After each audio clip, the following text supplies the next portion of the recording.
السلام علیکم۔ میں اس ویڈیو میں صرف یہ شیئر کروں گا کہ بحریہ ٹاؤن ملک ریاض صاحب جب کہتے ہیں کہ بحریہ ٹاؤن شٹ ڈاؤن ہونے جا رہا ہے تو اس کا کیا مطلب ہے۔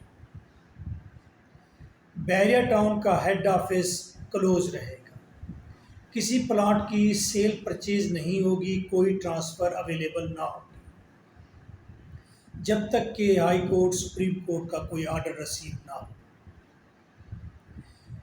ہاں، فار ایور کے لیے تو بند نہیں ہو سکتی، لیکن 2 اور 3 منتھس کے لیے بند ہے، جب تک کہ حکم نہیں آتا یا نئی مینجمنٹ نہیں آتی۔ بحریہ ٹاؤن میں آپ کو سیکیورٹی اویلیبل نہ ہوگی، آپ کو رائڈر اور گاڑی میں جو سیکیورٹی نظر آتی ہے یہ سیکیورٹی نہیں ہوگی۔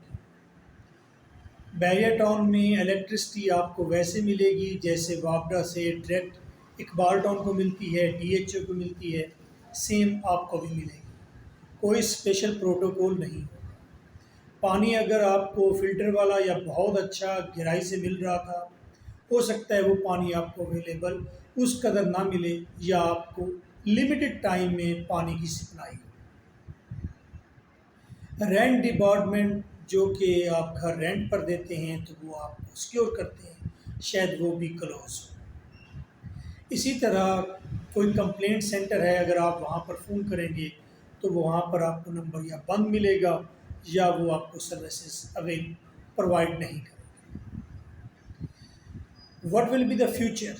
اب اس بحریہ ٹاؤن کا فیوچر کیا ہوگا، آنے والے دنوں میں کیا ہو سکتا ہے۔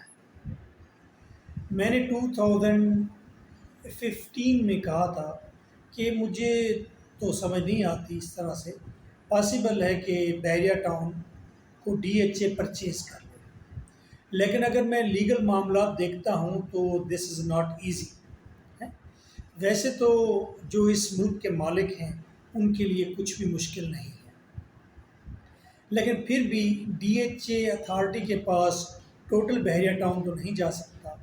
میں اگر لیگل معاملات دیکھتا ہوں تو پاسبل ہے کہ ٹرانسفر کے معاملات ڈی ایچ اے کے پاس چلے جائیں یا کچھ اور مینجمنٹ، آدھی مینجمنٹ آپ کے ڈی ایچ اے کے پاس چلی جائے، یا پاسبل ہے کہ جس طرح کہ ہائی کورٹ نے آرڈر دیا ہے ایڈمنسٹریٹر کا، یعنی کہ ہم بحریہ ٹاؤن کا ایک ایڈمنسٹریٹر دیکھنے جا رہے ہیں جو نیم البدل ہوگا، جو ریپلیسمنٹ ہوگی چیئرمین ملک ریاض کی یا علی صاحب ہے کوئی بھی۔ اس کے بعد پاسبل ہے کہ آنے والے 2-3 سالوں میں کہ ایل ڈی اے کے پاس چلا جائے پورا بحریہ ٹاؤن، یا ایک نئی باڈی ابھر کر آئے، وہ کوئی بھی ہو سکتی ہے، وہ کوئی بھی ہو سکتا ہے، کوئی پرائیویٹ کمپنی ہو سکتی ہے، کوئی باہر کی کمپنی ہو سکتی ہے جو اس پرائیویٹ سیکٹر کو پرچیز کر رہا ہے۔ تو امکانات ہیں کہ ڈی ایچ اے سے لے لے، اون کر لے، اس کی مینجمنٹ دیکھے، تو اس میں جو ریزیڈنٹ ہیں ان کو کیا نقصان ہوں گے جن کے گھر یہاں پر ہیں، اور کیا فائدے ہوں گے۔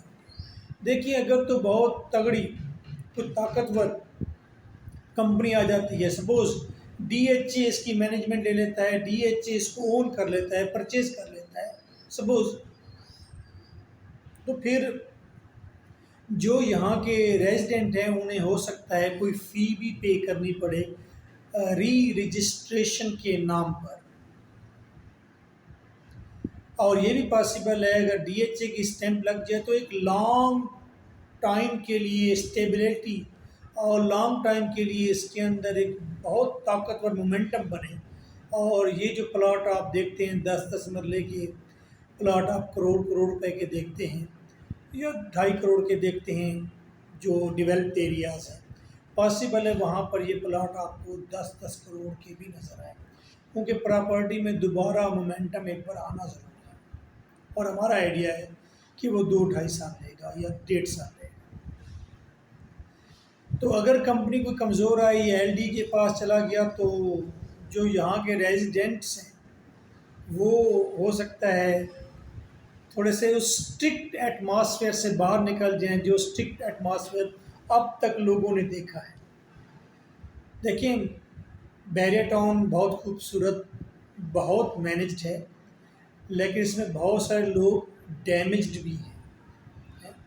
ہم لوگوں سے سنتے تھے کہ بحریہ ٹاؤن کے اندر نا فلاں بندے کو نقصان ہوا ہے، یا فلاں بندے کا پلاٹ ریپلیس کر دیا گیا ہے، ری لوکیٹ کر دیا گیا ہے، یا فلاں جگہ پر ایک ڈی چوک تھا تو پارک کاٹ کے ان کے پلازوں کے آگے ایک نئے پلازے کی کٹنگ دے دی گئی ہے۔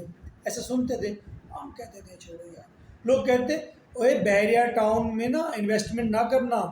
میں آپ کو بتا رہا ہوں، بحریہ ٹاؤن میں اگر آپ نے انویسٹمنٹ کی، بحریہ ٹاؤن کی کوئی رجسٹری نہیں ہے۔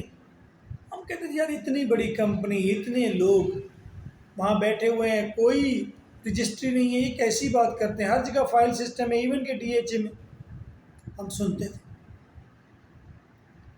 بعد میں پھر ہمارے گھر کے سامنے 48 کنال کا پلاٹ بن گیا۔ ہم نے بکنگ کرائی، جی وی آر 2 کو دیکھ لیں تو 10 سال کے بعد پوزیشن ملی۔ الیکٹرسٹی ابھی بھی نہیں پرووائڈ کی گئی، اس کے اندر پرابلمس تو ہیں۔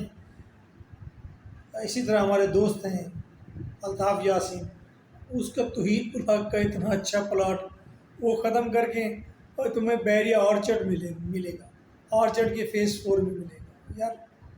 اچھا، میں ایک چیز اور سوچتا تھا، جب میں بحریہ ٹاؤن میں جاتا تھا تو وہاں پر مجھے ملک ریاض کی خوشبو آنا بند ہو گئی تھی۔ اس بات سے کیا مراد ہے؟ ایسا مجھے لگتا تھا کہ میں اس کے کمپلینٹ سیل نمبر پر بھی اگر میسج کرتا تھا تو کوئی رسپانس نہیں ہوتا تھا۔ تو مجھے ادراک ہوا، میں کہتا تھا کہ یار بحریہ ٹاؤن تو آلریڈی آرمی کے پاس ہے، اسے آرمی چلا رہی ہے، وہاں پر کرنل صاحب ہوتے ہیں، وہاں پر بریگیڈیئر صاحب ہوتے ہیں۔ گو کہ انہوں نے ہمارے ساتھ بہت اچھا ٹریٹ کیا، ہمارے بہت سارے مسائل حل بھی کیے، اس میں یہ نہیں کہتا کہ انہوں نے برا کیا، لیکن اون تو وہ کر رہے ہیں۔ تو میں کہتا تھا کہ ملک ریاض صاحب تو بحریہ ٹاؤن میں ہیں ہی نہیں، اور بعد میں پتہ چلا کہ ملک ریاض صاحب بحریہ ٹاؤن کراچی لانچ کرتے ہیں، لوگ اربوں روپے وہاں ڈبو دیتے ہیں، اور بحریہ ٹاؤن پشاور آ جاتا ہے۔ ملک ریاض صاحب دبئی چلے جاتے ہیں، ملک ریاض صاحب انگلینڈ میں چلے گئے ہیں، اور ہم وہیں کے وہیں، پراپرٹی بھی وہیں کی وہیں۔ تو یار نہ صرف بحریہ ٹاؤن کے یہ مسائل ہیں، یہ ہر سوسائٹی میں مسائل تو ہوتے ہیں، لیکن مجھے بحریہ ٹاؤن میں بہت عرصہ پہلے سے سویلین مینجمنٹ نظر بالکل نہیں آئی۔ مطلب وہ آلریڈی ہی ڈی ایچ ہی چلا رہا ہے، آرمی ہی چلا رہی ہے، تو آرمی کی اسٹیمپ لگ جائے تو اس میں کیا حرج ہے؟ آپ کو یہ بات پتہ نہیں بری لگتی ہے یا اچھی لگتی ہے؟ بھائی حقیقت پسند بنے، جو اس ملک کے مالک ہیں، جو اس ملک کے اسٹیک ہولڈرز ہیں، جو ملک کو جس طرح چلانا چاہتے ہیں۔ اب جس طرح ہوا چلتی ہے، ہوا کے اگینسٹ چلنا مناسب نہیں۔ جس طرف ہوا ہے اس ملک میں رہتے ہیں تو ویسے ہی چلیں گے نا، تو کیا کریں؟ اب جان دے دیں۔ اب ملک ریاض صاحب چلے گئے، وہاں جا کر بیٹھ گئے، یہاں مینجمنٹ ساری، اور بہرحال ایک شعر سن لیجئے، مجھے اور تو کچھ نہیں آتا، کہ مر گیا ناچ ناچ کر دشمن، میری چھم چھم سے جان چھوٹ گئی۔ یہ جو بحریہ ٹاؤن کی چھم چھم کی نا، اب وہ چھم چھم سے جان چھوٹ گئی۔ اب جو بھی اسے اون کرے گا، جو آ کر بیٹھے گا، مجھے لگتا ہے آپ کو کم از کم اسٹرکٹ ایٹماسفیئر سے باہر ضرور نکالے گا۔ سنائی سب کو تھینک یو ویری مچ۔